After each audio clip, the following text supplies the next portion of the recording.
There has been a major push to have pay transparency at companies, and that push gets harder and harder each and every day. Companies, in an attempt to accommodate this call for pay transparency, have started to post pay ranges within their job postings. This is a nice gesture and can be really beneficial, but there are some important things to know about this idea of pay transparency. The most important thing to know is that this isn't the full range. Most companies, and all of the companies that I'm aware of, are only showing a portion of their total pay range. This brings us to the question as to why companies would do this in the first place.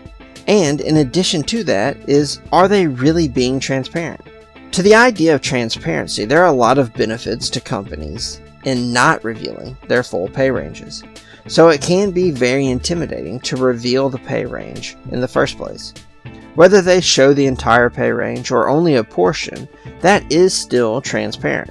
Additionally, if you're not involved in that compensation world, then there's a very small likelihood that anyone would know if the range is complete or only partial.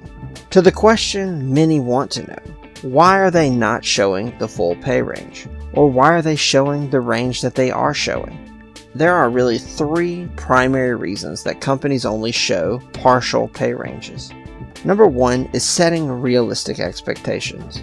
This first point is actually a benefit to the candidates applying for the job. Virtually all companies are going to have experience as an element to their compensation processes. The degree to which they look at experience may differ, but it's almost always going to be a factor. The danger of a full pay range is you will post compensation that is relevant to those with 0 years of experience, all the way up to those with 20 plus years of experience. In that sense, for an applicant with 5 years of experience, it's almost impossible to understand, realistically, what you can expect to make at that company. If, on the other hand, the company posts a subset of the comp range, then the possibilities narrow down. Additionally, mismanaged expectations can create a lot of wasted time. If you go through a hiring process, and the two parties are going back and forth working on an agreement, and you get to the compensation stage and you realize you're $10,000, $15,000, $20,000 different, then you've likely both wasted a lot of time. So showing partial pay ranges can actually help in these negotiation processes and eliminate candidates that aren't going to meet the requirements, or candidates can eliminate companies that aren't going to pay what they're willing to accept. Number two is managing internal employees. This has two factors to it. On one hand, internal equity is incredibly important to employers. Internal equity is the process of making sure employees are paid fairly in relation to one another. Without the proper internal equity processes, you end up with lower skilled and less experienced employees making the same or more than high skilled employees and experienced employees. This is a morale nightmare and creates high levels of turnover. Posting a range that intentionally accounts for the wages of current associates makes it more likely to find candidates who can accept the pay that you're willing to give out without disrupting the current equity within your company. The second point is that full pay ranges can cause current employees to request raises that aren't realistic. Seeing a range doesn't give you the full understanding of how comp is assigned within that range.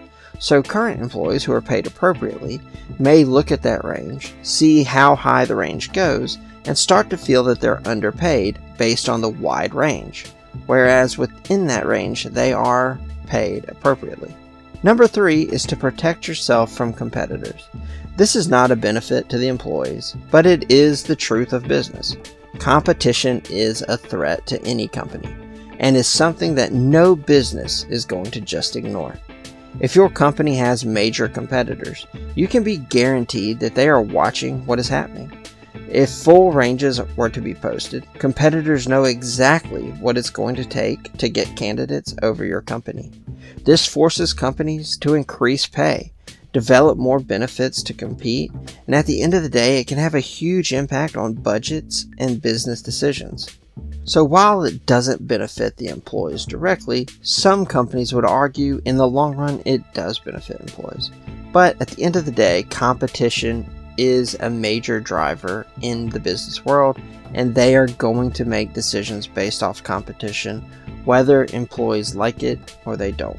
One thing that I have seen is this concern that companies only showing partial comp ranges is a major negative. While I agree that it feels dishonest to push for transparency while simultaneously not posting the full range, in my experience of working behind the scenes in HR and compensation, it really is a net positive for candidates and even more so for current employees. I understand that many people feel that it's dishonest or they get frustrated with the idea that companies are only posting partial ranges.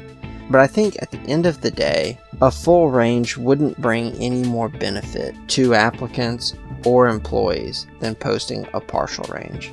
In fact, I've seen many people argue on LinkedIn that the ranges being posted are actually too big. It creates a vague situation where you don't know if you should apply for a job or not, and you don't know what the salary expectations are. And I think it's because of reasons just like that and the frustrations that you're seeing on that side, that's why many companies are choosing to only post small ranges. If you found this video helpful, please like and subscribe and hit that notification bell so that you're notified of any of our upcoming videos. And we'll see you guys in the next one.